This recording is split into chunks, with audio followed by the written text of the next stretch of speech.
Bon, bonjour à tous. Donc, j'interviens aujourd'hui pour AXA Corporate Solutions. Donc, AXA Corporate fait partie évidemment du groupe AXA. C'est l'entité qui s'occupe des grands comptes, donc du satellitaire, du transport, des grandes flottes automobiles et de la construction, essentiellement des grands projets.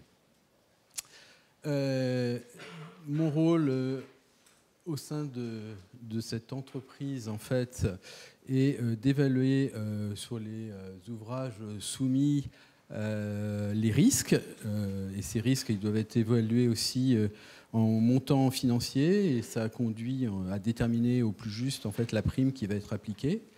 On intervient aussi pour aider nos clients en prévention sur leur chantier et en particulier sur l'adaptation de leur police. Un exemple, on avait un client qui faisait une rénovation de voie, il avait omis ou oublié ou pas vu dans sa déclaration qu'en fait il recalibrait des tunnels, et donc quand on a été en fait visiter le chantier, il s'est avéré que la police ne couvrait pas ce risque, et donc on a fait une adaptation avec son accord. On fait aussi des interventions lors des sinistres, puisque en fait on intervient pour nos clients, pour les aider soit à remettre en fait le chantier dans un état de redémarrage, soit réparer les ouvrages. Cela étant dit, quand Eric Antoinet m'a proposé ce sujet, j'ai trouvé ça particulièrement intéressant. J'ai réuni un petit groupe. Dans ce groupe, il y avait un souscripteur, donc on pourrait le qualifier en fait de commercial, et puis un inspecteur sinistre. Et là, on s'est posé la question, mais qu'est-ce qu'une géostructure énergétique? Parce qu'effectivement, on sait ce que c'est qu'un ouvrage de génie civil, on sait ce que c'est qu'un puits d'exploitation géothermique, mais une géostructure énergétique, on ne sait absolument pas, là, dans l'immédiat, répondre à quel type de texte législatif on va le rattacher. Donc, pour lever ce doute, on a fait appel à un de nos consultants juridiques, et lui nous a dit, bien, tout simplement, c'est un ouvrage qui vise à extraire de l'énergie stockée, donc, eh bien, tout simplement, on va rattacher ça à la législation sur les installations géothermiques, et puis à leurs corollaires aujourd'hui qui sont en train, au fur et à mesure, de se développer, c'est-à-dire les corollaires de transition énergétique. Cela étant dit, on n'est pas totalement sorti du problème, puisque de toute façon, une grande partie du système reste indissociable de l'ouvrage. Et donc vous verrez que dans l'essai que l'on a fait dans ce texte de montage assurantiel, eh bien, on est obligé de prendre en compte en fait, l'application de polices qui sont purement génie civil. Donc voilà, là je vous ai un peu résumé en fait, l'ensemble de cette première page. Il convient pour la suite que je vous parle un petit peu des définitions. D'abord, que fait l'assureur? L'assureur, en fait, il réalise une prestation pour une autre personne en cas de survenance d'un événement aléatoire.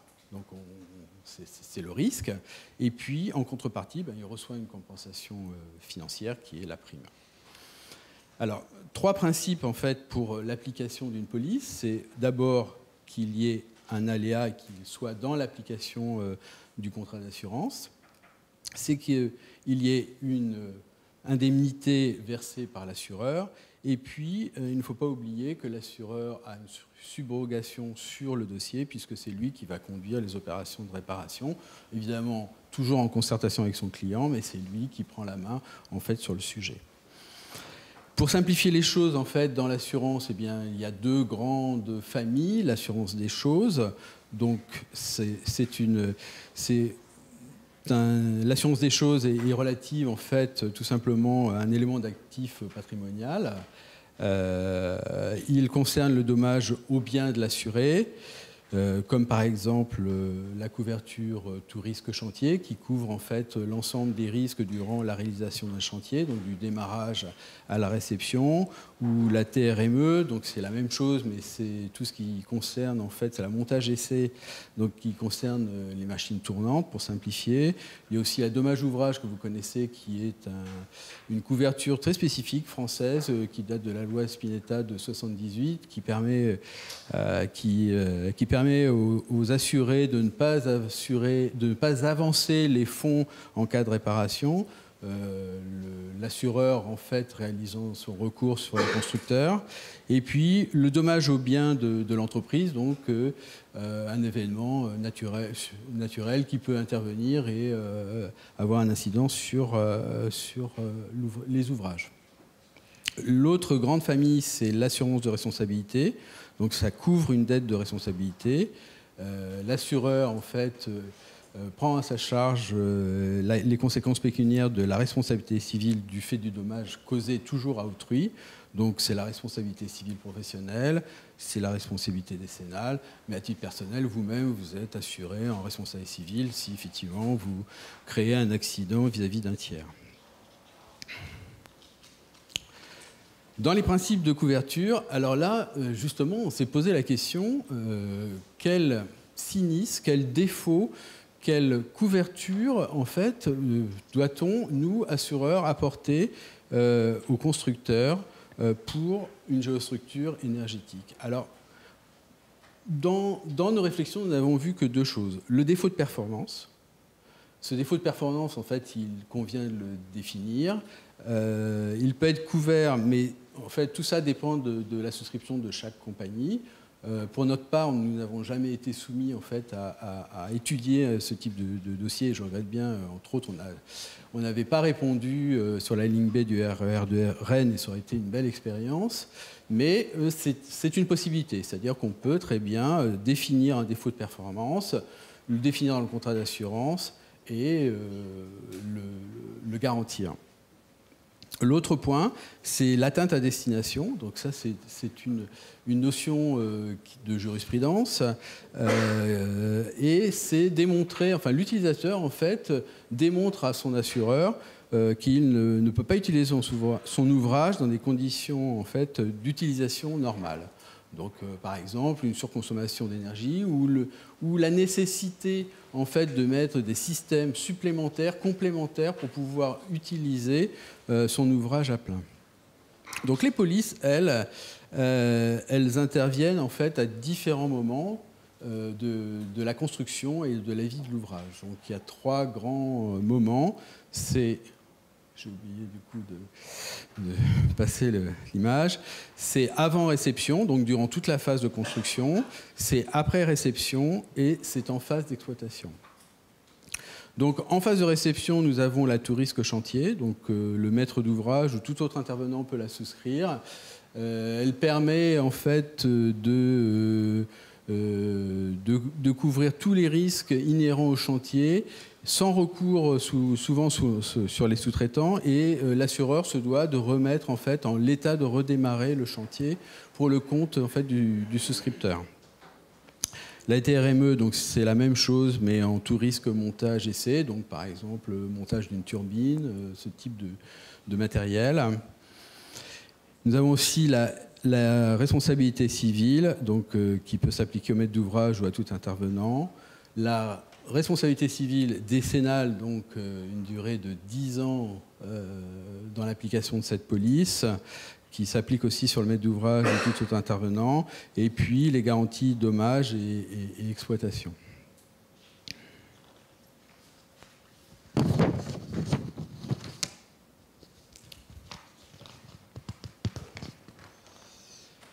Dans les principes de couverture, donc on a essayé de vous synthétiser ça en exploitant en fait le type de garantie, la nature des ouvrages et les intervenants qui étaient concernés. Donc comme vous pouvez le voir, en fait, ce montage implique en fait plusieurs types de polices en fonction de la nature des couvertures.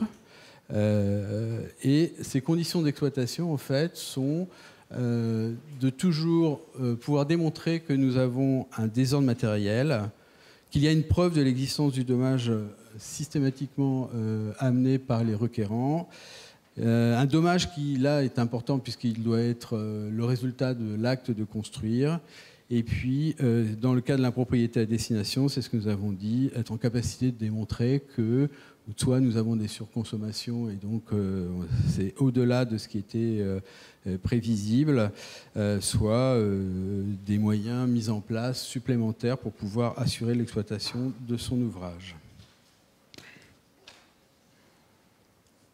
Si on détaille les choses, donc en cours de travaux, on a effectivement le dommage à l'ouvrage, et dans ces cas-là s'applique la tout risque chantier partie génie civil, donc ça peut être l'effondrement de parois, ça peut être l'instabilité de tranchées, ça peut être les ruptures des équipements descendus.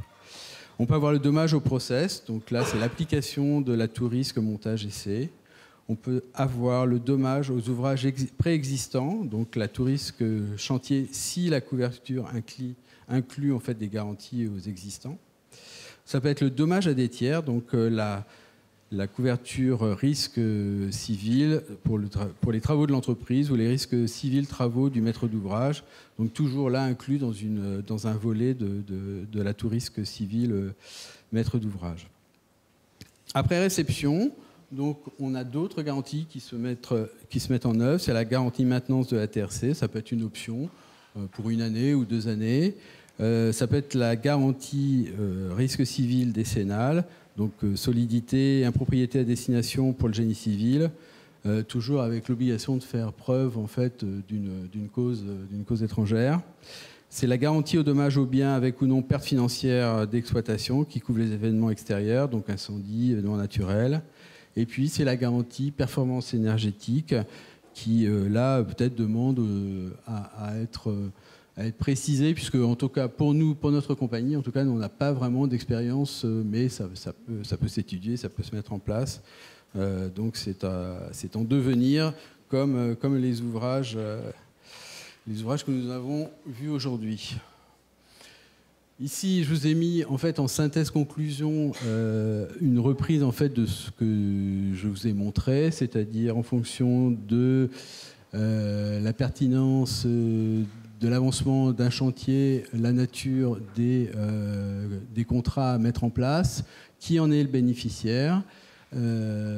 J'aurais souhaité faire une conclusion avec un benchmark, mais il s'avère que pas d'expérience, pas de retour. C'est peut-être même un bon signe, parce que ça veut peut-être dire simplement qu'il n'y a pas de sinistre sur ce type d'ouvrage.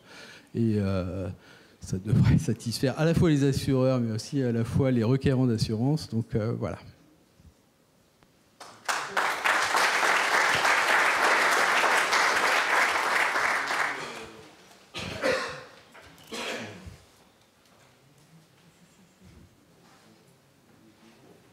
Cet éclairage précieux, on a un petit peu de temps, on n'est pas du tout en retard, donc ça nous laisse la possibilité, même pour ceux qui ont été à prendre, pour débattre, ce qui nous permettra aussi d'enchaîner sur la synthèse de la journée, pour laquelle 30 minutes sont également prévues.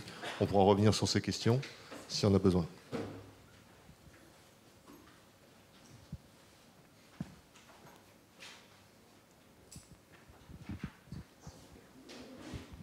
Bonjour. Ai-je bien compris, en l'état, la géothermie n'est pas assurée? En l'état, nous, compagnie AXA Corporate, en 10 ans, on n'a jamais été soumissionné. C'est-à-dire qu'on n'a jamais reçu... Ça ne veut pas dire que c'est pas ni assurable ou assuré. Ça veut dire simplement que ce type d'ouvrage est relativement rare et que jusqu'à présent, nous, on n'a jamais été confrontés à ce problème. Mais ça ne veut pas dire qu'on ne veut pas l'assurer. Ça veut simplement dire qu'aujourd'hui... ce type d'ouvrage est un peu en avance par rapport à la législation. Donc le problème, c'était de savoir à quelle législation on se rattachait. Mais ça, bon, à la limite, on peut se débrouiller avec effectivement la législation qui est propre à l'exploitation des puits géothermiques, et puis de l'autre côté, à une législation qui existe pour les ouvrages de génie civil. Mais ça veut dire que y a quelque chose à faire et que la nature d'un contrat doit être créée. Mais sans citer de nom, est-ce que vous avez connaissance d'assureurs qui assurent la géothermie? Non, justement. Enfin, j'ai un peu interrogé mes collègues et c'est bien le sujet. C'est-à-dire qu'aujourd'hui, je pense qu'il n'y a aucune autre compagnie qui effectivement était confrontée à ce problème. Voilà. Merci. Une autre question sur ce volet? Alors, du coup, moi, c'est pour ma curiosité personnelle, Laurent. J'aurais pu poser la question aussi aux autres sous-groupes, finalement, quand vous avez démarré ce travail, qui est original dans ce type de guide, finalement. Donc finalement, on part sur une feuille blanche. Là, tu as fait avec ton équipe une synthèse à partir de zéro. Donc les suggestions qu'on a dans ce guide sont vraiment donc un fruit de ce sous-groupe. Oui. Oui, alors c'est assez amusant parce que moi j'ai pris ça avec pas mal de nonchalance quand Eric m'a appelé. Et en fait, quand je me suis retrouvé avec mes collègues, on s'est dit, mais que fait-on? Parce qu'effectivement, on n'avait pas d'expérience, on ne savait pas très bien à quoi rattacher ça. Finalement, on a débattu et voilà. Mais on n'a pas pu totalement s'extraire, c'est-à-dire simplement dire bon, en fait, on n'assure que la partie géothermique parce que c'est indissociable de l'ouvrage. Et dans cet essai de montage, en fait, un peu globalisant qu'on a essayé de montrer, qui est quelque chose d'un peu utopique, puisque ça veut dire que là, on a les couvertures maximales, et ça veut dire que de toute façon, les primes seront au rendez-vous aussi. Voilà, en conséquence. On n'a pas pu s'assujettir et ne dire qu'on n'assurait que l'aspect géothermique de l'ouvrage. Après, il y a quelque chose qui est important, c'est la notion d'impropriété à destination, parce que là, ça s'applique, en fait, c'est une jurisprudence plutôt. Aujourd'hui, ça s'applique aussi avec la dommage ouvrage, ainsi de suite. C'est un peu en dehors du contexte d'une pure assurance performance énergétique. En fait, on peut très bien ne pas avoir d'assurance sur la performance énergétique, mais avoir de l'impropriété à destination sur un ouvrage parce qu'on ne peut pas l'utiliser tel qu'il a été défini dans le cahier des charges initial. D'accord, merci pour cette précision. Oui, j'arrive. Nous, on a déjà interrogé des assurances Pour le micro, pour la captation. On a déjà interrogé des assurances et ce qui nous disait, c'était que dans le cadre de la décennale, s'il y a un sinistre, ils doivent remettre en état l'ouvrage. Ah bah. Vous avez déjà réfléchi à des problématiques sur des pieux pendant le thermique. Comment il pourrait être envisagé de couvrir en décennale et remettre en état en cas de sinistre C'est bien le sujet, on s'est posé la question.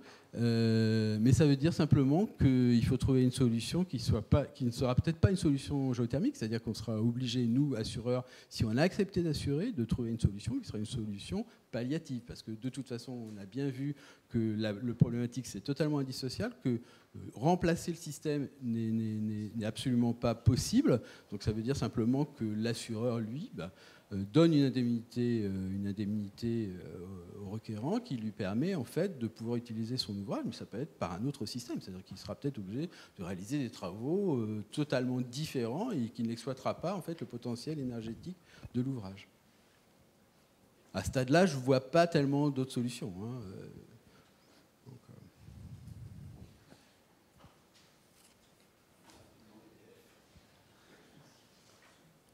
Bon, je crois qu'on peut remercier à nouveau Laurent pour cette présentation. Merci.